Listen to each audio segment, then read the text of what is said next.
principales datos de la semana, el dato de PIB de Estados Unidos. Cuestiones que abordamos a continuación. Lo hacemos con Jay Pelosky, fundador y principal de TPW Advisory. Jay, thank you so much for your time and for giving this interview to Negocios Televisión.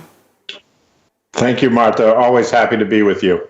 Today we are with the hangover of the Fed, but today we are looking to the growth that the U.S. economy has made 6.9% the last quarter on an annualized basis. The overall 2021 increase in the gross domestic product was the biggest in decades as the pandemic effects eased, though challenges are continuing. What do you think about this growth? No, I think you summarized it very well, Marta. And I think the important thing for investors, right, our focus is forward, not really what happened last quarter or even last year. The focus is on 2022 and increasingly 2023. And here, I think the important distinction is the difference between slowing growth and slow growth. Slowing growth because clearly the economy in 2022 will grow less than the 5 or 6% it grew in 2021. It's probably going to grow between 3.5% to 4%. So slowing growth, but not slow growth, right? If you think about the 5 years up to and including 2019, so the pre-COVID period, the U.S. averaged real growth of 2.3%. So if we grow the real economy 3.5% to 4% in 2022, that is going to be very good growth on a historical basis, though slower than 2021. And I think that's one of the distinctions that investors and markets are going to have to learn to appreciate as we go through the next couple of months. The Fed concluded its January monetary policy meeting indicating that a potential rate hike could come in March. Powell exactly words where we are of a mind to raise interest rates at the March meeting. Why didn't they announce it for sure yesterday?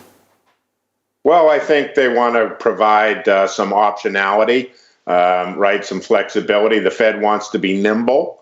And it is speaking in part to the critics in the U.S. and elsewhere who have said the Fed is behind the curve, right? Inflation of 7%, and the Fed still providing QE, even though that QE is being tapered and will be removed by March. And so I think, look, as an example of what I was just saying about slowing, you pointed out that Q4 growth was 6.9%. Some estimates for Q1 2022 in the U.S. is for zero growth.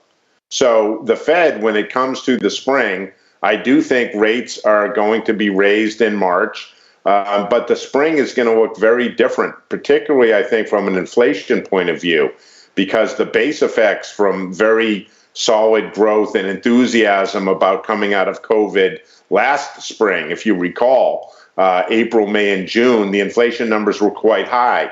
Those numbers will fall out of the calculation. And so inflation is likely to be more like 4 to 5% in the spring and moving towards 3 to 4% in the fall. And that's why I think the issue for markets and investors is that we're at peak Fed hawkishness right now. And this is what the market is trying to discount all through January, right? The market is pricing in 5 rate hikes.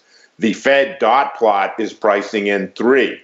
The difference is, I think, the markets are really struggling to understand the step down effect that's likely to take place with inflation as those base effects fade and as we slow that growth from 6%, 6.9 in Q4, 6% overall last year, to 3.5% to 4%. We're going to be slowing, which means inflation is likely to come down as supply chains get better, as Omicron fades and services pick up.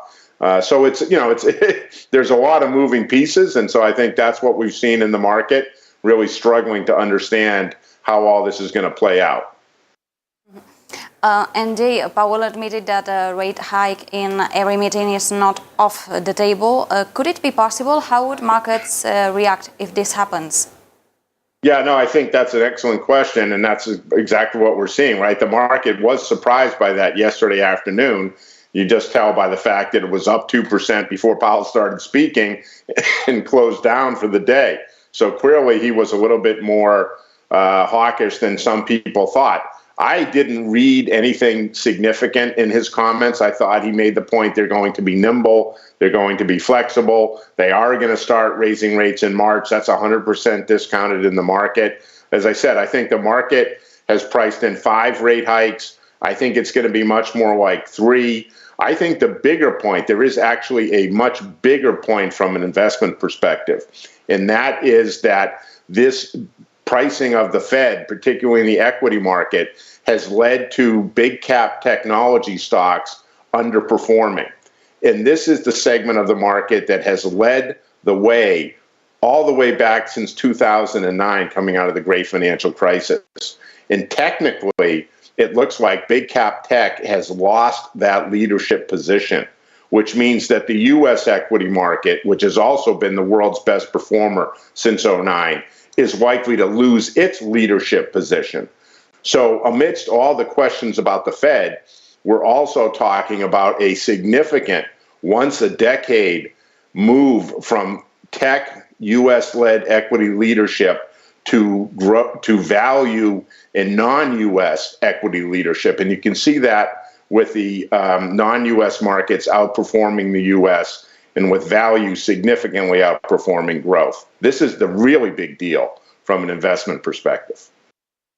And this Wednesday, we expected some statement from Powell about Ukraine and Russia geopolitical tensions, but he only said that the situation in Eastern Europe is another worry they are monitoring.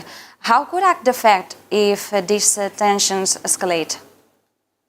Well, I mean, typically what happens when you have big geopolitical tensions is that people go to safe assets, and safe assets would be the U.S. Treasury market. And so I would expect that you'd see a flight to quote unquote safety. I do think that what's interesting is that the tensions in the Ukraine and Russia with NATO and the U.S. has meant that oil prices have gone up. Oil prices going up has meant that the cyclical and value segments of the U.S. equity market have done better.